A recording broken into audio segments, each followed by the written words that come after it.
Welcome to this very short video where I'm gonna go over the top learnings that I and my team have had by generating more than 100 million euros in ecom revenue. So this is going to be between our own brands and the clients that we've worked with for the past 2 years in the agency.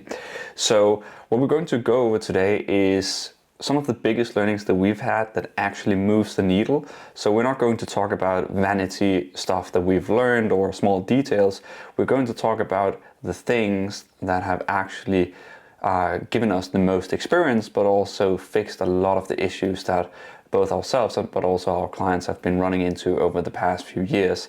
And in general, just what we've seen when it comes to generating revenue online through an e-commerce business. So as mentioned before, this is based on 5 years of experience and more than 100 million euros in revenue through e-commerce businesses. And if we just take a look here, so this is an overview of all of the Meta ad accounts that we've been on for the past 2 years that we still have access to. You can see up here it's from the 23rd of March 2024 until today's date, which is 22nd of April. So I took it from yesterday. And yeah, the total spend has been almost 10 million euros for the past 2 years, and we've generated close to 122 million euros for ourselves and our clients through Meta ads. And this is actually excluding Google ads. But coming back, all right, so for the first issue, your ads are not the problem. So the brands that fail, they keep tweaking their ad account looking for the fix, whereas the brands that succeed treat ads as one piece of a bigger machine. So what do I mean by this? Well, if we look at down here, the struggling brands, they constant campaign structure tweaks, they do endless creative A/B tests, and they blame the algorithm if something isn't going their way. Of course, you do want to create A/B tests, you do want to create ads all the time and tweak them, make sure you're having the best setup possible, but you don't want to make it the only thing you're doing inside the business. The scaling brands, well, when they see bad performance on their ads, what they do is they fix the offer, they look at the landing page, the content they have, the retention marketing, and of course the email, which is a part of the retention marketing, because these things move the needle more than any campaign setting ever will. What we've seen is, well, the biggest impact actually comes from anything outside of the ads. So that will be the offer, the landing page, the content retention, and email. And then once you have those in place, that's where we as an agency, for example, can come in and turbocharge the growth, or we can come in and create better creatives or better ads, a better strategy, something along those lines that will actually grow the business exponentially. Moving on to the second thing, the ROAS is a symptom and it's not necessarily a metric. And what I mean by this, and it's not because I hear a lot of people say this, but in my opinion, your ROAS is a direct reflection of the health of your business. So treat it as kind of a thermometer and not the patient itself, if you can say it in that way. So when you see that your ROAS is not up to date, or you simply cannot scale further, or in fact, if your ROAS has just been the same for a very long time, even with different agencies on, and content creation agencies and UGC, without UGC, you've tried listicles, editorials. If your kind of ROAS is not moving in the direction that you want, you need to look at it as kind of saying, okay, the ROAS we have right now is the max that our business can perform. It's not the max that our ads can perform. So what we need to think is, well, something else is broken. And once we fix that, then our ROAS will magically fix itself. So if we have an example, or if we take a look at some of the reasons down here, when the ROAS is low, the problem is not always in the ad account, and this can be because of weak product or weak positioning. This is not something that has to do with the ads per se. This might be the way that your business or the messaging that you have for your product is just simply wrong. It's not talking to the audience that is going to purchase your product. It's not clear enough. People don't see the reason why they should buy it. Something is weak there, and that is not something that your marketing agency per se can fix for you. It's something that you and the rest of your team members have to go in and constantly improve and say, how can we make sure that we have a better product and our positioning in the market is as good as it can be. It's also an underbilled offer. That's also something that we see sometimes where it, for example, we have seen some supplement brands where it's just, hey, buy our product. Whereas, for example, for supplement brands or in general, any type of e-commerce store that isn't fashion, for example, that's sometimes a bit hard to work on the offer. But an underbilled offer basically means that you're not doing anything. Whereas if you go out and build a very high converting offer, you add free gifts, you have complimentary products, you have all these different things that increase conversion rate, but also increase the average order value through a higher perceived value. If you look at some of the best brands out there and just take IM8, which is very popular at the moment, they are masters at this.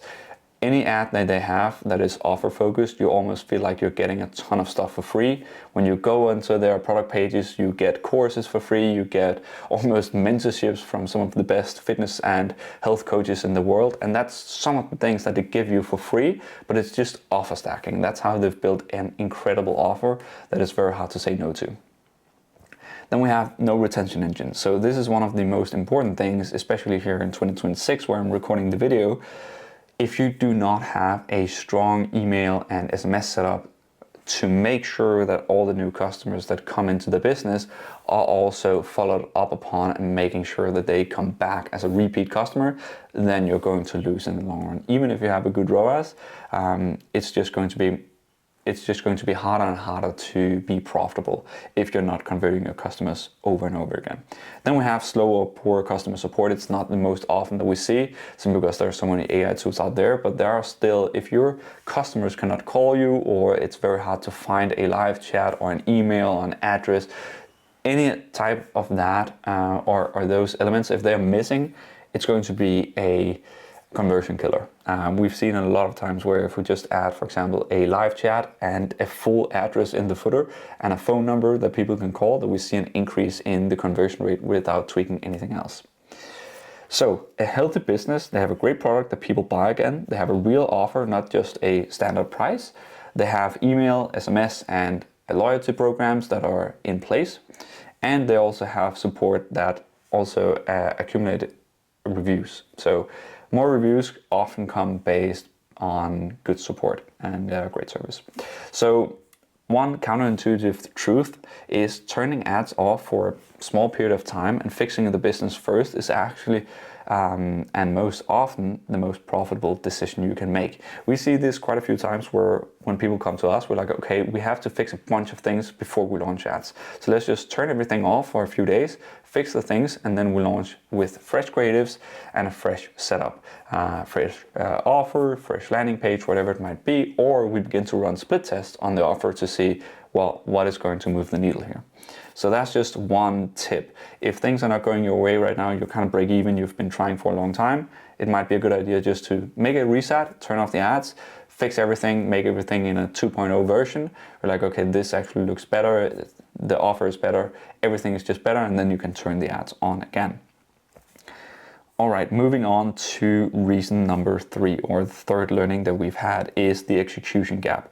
This is a big one. So what separates the 1 million from the 5 million brands or 5 million euro brands isn't really strategy most of the time. I've seen a lot of people without a strategy just win big because of their speed of execution.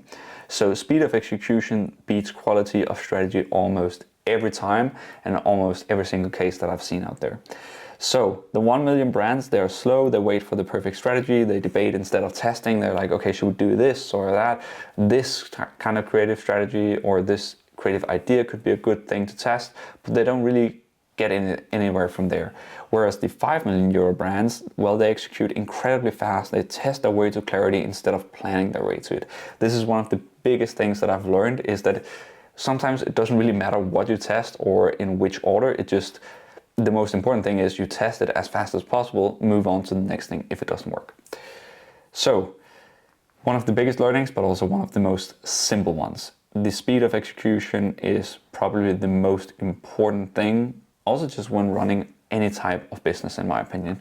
The faster you can execute, the faster you will get your wins.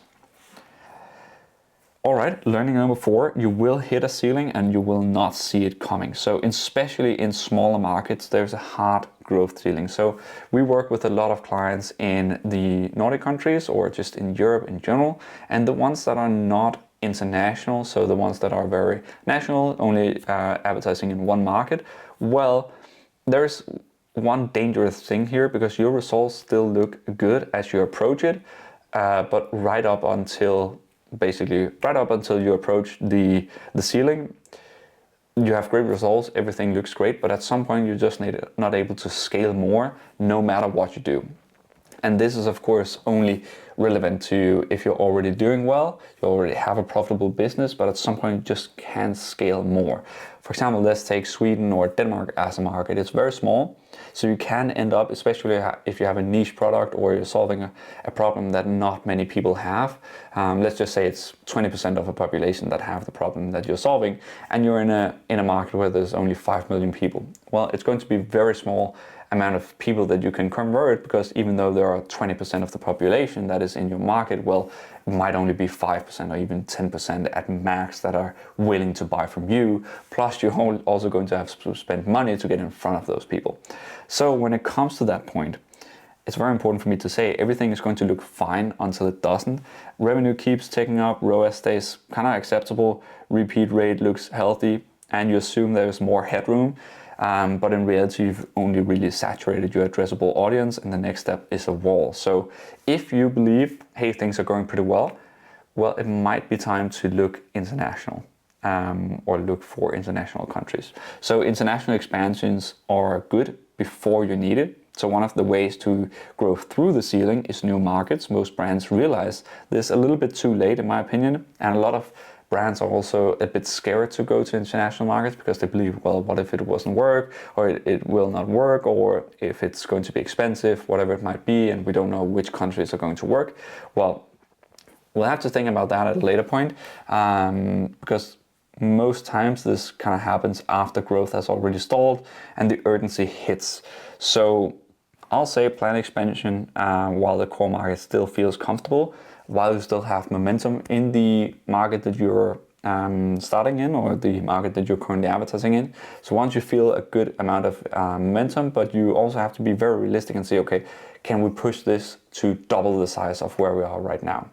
And of course, you'll always be able to get bigger, but especially if you are in a small market, it's a good thing to think of pretty early. Also because, is it worth it to become, is it going to reach your goal if you become the biggest in a small market, or do you rather want to be a small fish in a very, very big market? For example, if you take the US or the whole of Europe, then you're going to have like a small store in all of those countries are going to be way bigger than the biggest store in Denmark, for example. So that is also a big learning that we've had, that you shouldn't be shy when it comes to scaling to other countries. The fifth one that we've already touched a little bit upon is your offer is the biggest lever most brands never pull. So most brands, they kind of sell one product at one price, and then they wonder why scaling is hard. So I'd rather shift the question from how do I acquire more customers to how do I get each one to buy more? And it doesn't need to be more of the same product, just more overall. How can I make sure that every customer that comes into our store buys either more products or more of the same products, or just have a higher average order value? So unit economics change overnight without touching ad spend. This is very, very important. So for example, one way of doing it, bundles move from 1 unit to 2+ per order. No extra customer acquisition costs. So this could be, hey, if you buy 1, it's $20. If you buy 2, it's $30. Plus you get a small gift, for example. That's one way to easily bump up your average order value by $10. And typically you will not see any change in your customer acquisition cost. Then we have upsells before checkout, after checkout on every SKU. Basically, we also have smart cart structures, so thresholds. If you buy for X amount, you get a free gift.